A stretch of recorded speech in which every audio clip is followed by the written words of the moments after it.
کنه.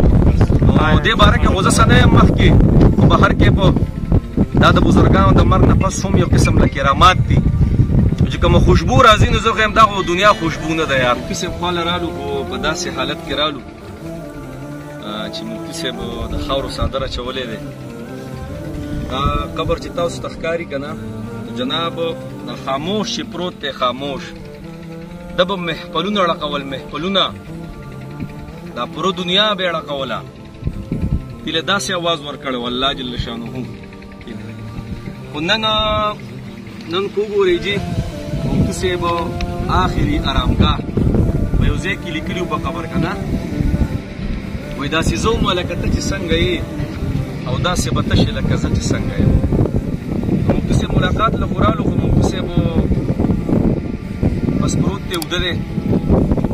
الله جل شانه له یو مقام ورکړی، یو میسج تاسو له درکومه.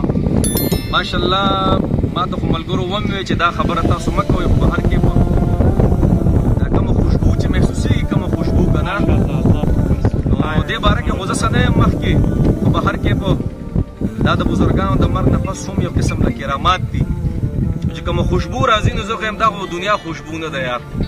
نور والله عالم نور پکې مخکې نه ځو، خو بهر کې د مولوي صاحب د مرګ چې دا ټوله دنیا یې وړقوله که نه، دا وجه څه ده؟ مولوي صاحب څه ذاتي صفات دي که نه؟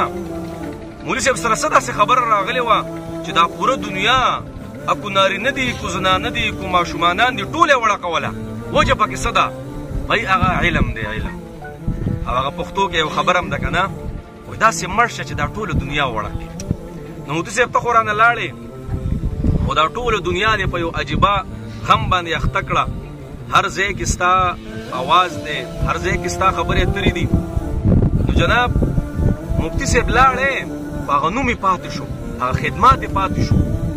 نو زما تاسو ټولو ته دا خواست دی چې دا بعضې مرګ نه وي، دا هم د خلکو دپاره د هدایت ذریعه وګرځي.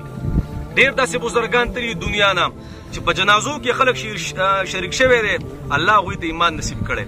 نو د مولوي صاحب دا شهید کېدل او دا فوتګي دا د ډېرو خلکو د هدایت ذریعه وګرځېده.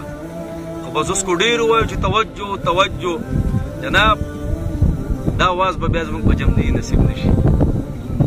او بس چې رالو زما خو سره مولوي صاحب ډېر محبت ما سره کو، او د یو بل سره هم ډېر د ملاقات خبره وه، خو بس رانله. خو چې رالم وله نو بس پروت دی تورو خاورو کې، او به دعاګانې به ورته کوو. خو بهر کې د علم نسبت چې د کم بدن سره راغلی هغه یې چوت کړی دی.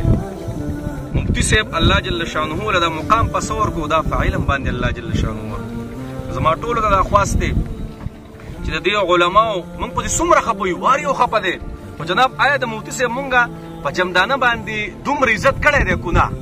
نو په دې کې به زه یم کم سے کم 60% دا اواز راځي چې نه. او اوس چې مولوي صاحب لاړی نو 100% دي. نو جناب دا علما هیرې دي، هیرې دا رانه یوه یوه الله چوتوي، یوه یوه چوتوي. د مفتي صاحب کمې دا یو توره تیارې په دې معاشره باندې راوسته، ما ته د پته نه لګي. د عالم بدن دا لوی برکت دی، خو چې کله زما استاد نه لاړ شي نو جناب ما ورته بیا هېڅ هم نشو کولی. نو بهر کې دا علما دي جي، دا زمونږ استادو د سر تاجونه دي، خو اختلاف هم ورسره کوو، یو لیمټ کې کوو. ما ورته ډېرې بونډیانې کراس کوو، مخکې لاړ شو جي. دا د نبي وارثان دي، الله نبوت دروازه بنده کړې ده.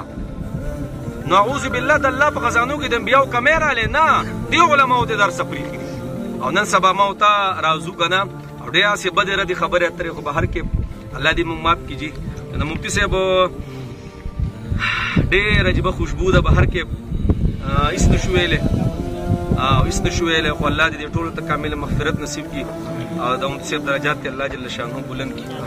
تاسو وایئ دا چې تاسو به څوک تاسو چې څوک یې ستاسو مخامخ